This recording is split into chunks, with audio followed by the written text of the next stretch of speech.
Hello and good morning, everybody. Here with Martin Paniff, Chief Account Executive and Trading Analyst, GDMFX. Welcome to today's European markets outlook. As usual, starting with a short coverage of the main indexes. North American markets first. The Dow and the Nasdaq went up 19 points for the Dow and 45 pips for the Nasdaq yesterday. The Dixie index down to 94.56 from 94.81. We had ICM Manufacturing PMI, worse than expected and lower than previous. Personal income month-on-month better than expected with 0.1%, and personal spending 0.1% worse than expected. The market manufacturing PMI came out as previous yesterday. Construction spending month-on-month 0.3% worse than expected, 0.6% better than previous. And ISM prices paid worse than expected. Personal consumption expenditures price index month-on-month and year-on-year as expected and 0.5% lower than previous. On the currency pairs front, the dollar versus the Canadian dollar 105 pips down versus the franc 73 pips up versus the yen 40 pips up. Some fundamentals. President Obama is on the offense with his budget speech yesterday. $4 trillion budget. Higher taxes on the wealthy and fees on the banks, middle-class tax relief, $478 billion in infrastructure investment project.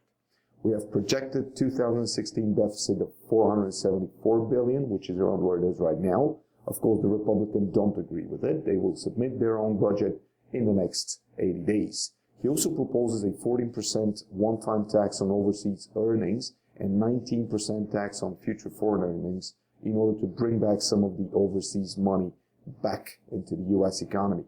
For today, we have two speeches from the Fed, Bullard and Fed Kocher-Lakota speech. Then again, we have factory orders month-on-month report, ISM New York Index, economic optimism, 52-week bill option, and the total vehicle sales. For Canada, we have raw materials price index and industrial product price. Moving along to the European markets, basically, the main indexes in Europe, the German DAX and the French CAC 40 managed to go up significantly, 170 points for the German index and 50 for the French. We had the European market manufacturing PMI index, 51 versus 50.6 expected.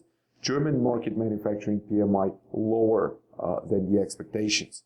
We had the Swiss PMI, again lower than expected, and Swiss trend balance worse than expected, but still on a positive note. The European Commission says that controversial EU IMF troika supervising Greek finances could be replaced. The troika is a group of auditors representing the Commission, the European Central Bank, and also they carry out regular checks to see if Greece is still sticking to its commitments under the IMF bailout agreement. On the currency pairs front, the euro versus the dollar, 30 pips up movement versus the pound, 50 pips up movement versus the Aussie, 260 pips today during the Asian session versus the Canadian dollar, 90 pips down, and then we had versus the Japanese yen about 60 points up. Also, the euro versus the franc went up with 80 points, and again, the New Zealand dollar basically was the biggest mover. We'll get to that in due time. In the calendar, we had the PPI in the Eurozone for today. For tomorrow, we have retail sales and ECB Non-monetary policy meeting. On Thursday, we have the EU Economic Bulletin and Central Bank. This is basically the European Central Bank launches a new publication to replace the ECB Monthly Bulletin. It's published 2 weeks after each governing council meeting. And then again later on today we're going to look at the Swiss consumer climate. For Friday, we have German industrial production and retail sales in Switzerland. Moving along to the UK markets, starting with the FTSE. FTSE 100 gained about 28 points yesterday, closed at 6,748. The UK manufacturing got a breath of fresh air thanks to falling oil prices after struggling for some time with the sluggish EU inflation. The manufacturing PMI data came out positive, which also gave some strength to the pound. The sterling still closed the day with 0.3% loss against the greenback. But then again, on the currency front, in numbers and pips, we had the cable 60 pips down yesterday, 91 pips range going down today, versus the yen 20 pips down yesterday, 160 pips range, 95, basically 100 pips down today already, versus the Aussie 180 pips down yesterday, 245 pips range, and about 350 pips during the Asian session during the night, versus the loonie 235 pips down yesterday, 380 pips range, going up today. This was the biggest mover for the pound yesterday.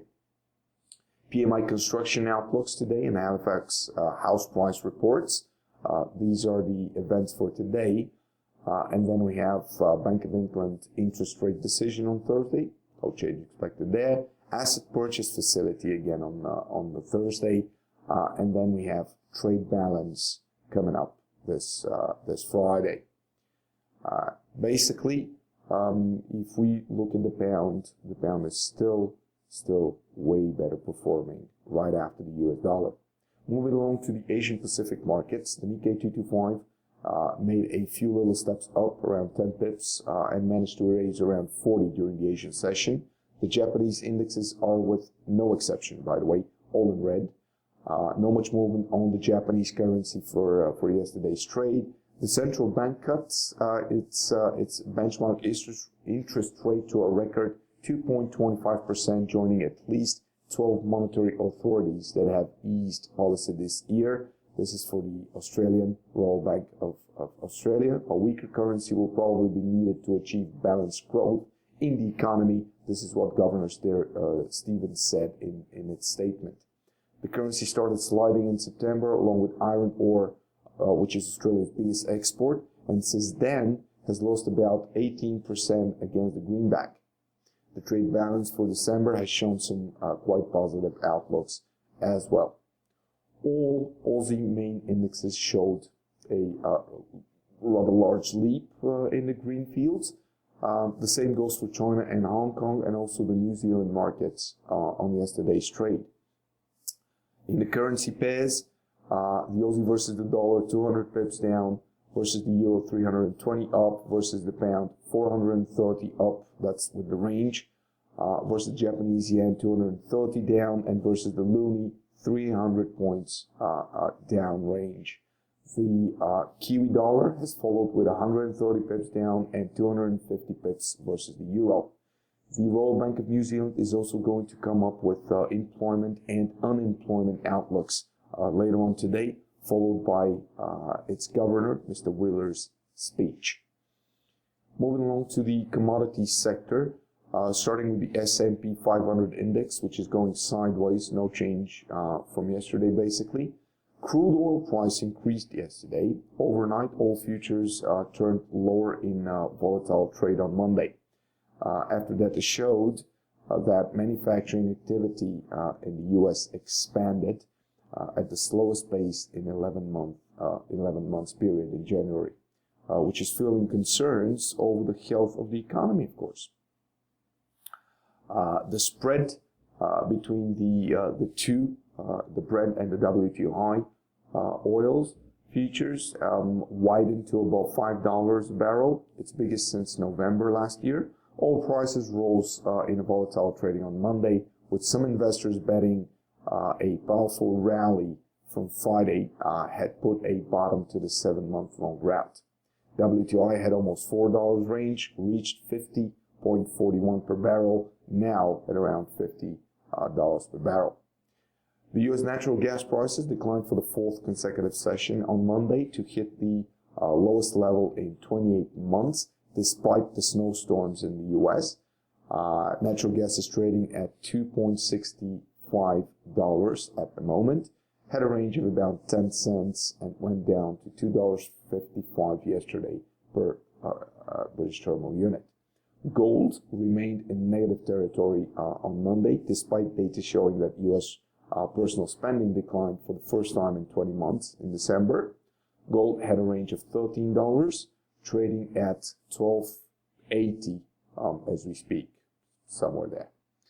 That was all from me from today. Thank you very much for your attention. I wish you a successful trading day. Cheers.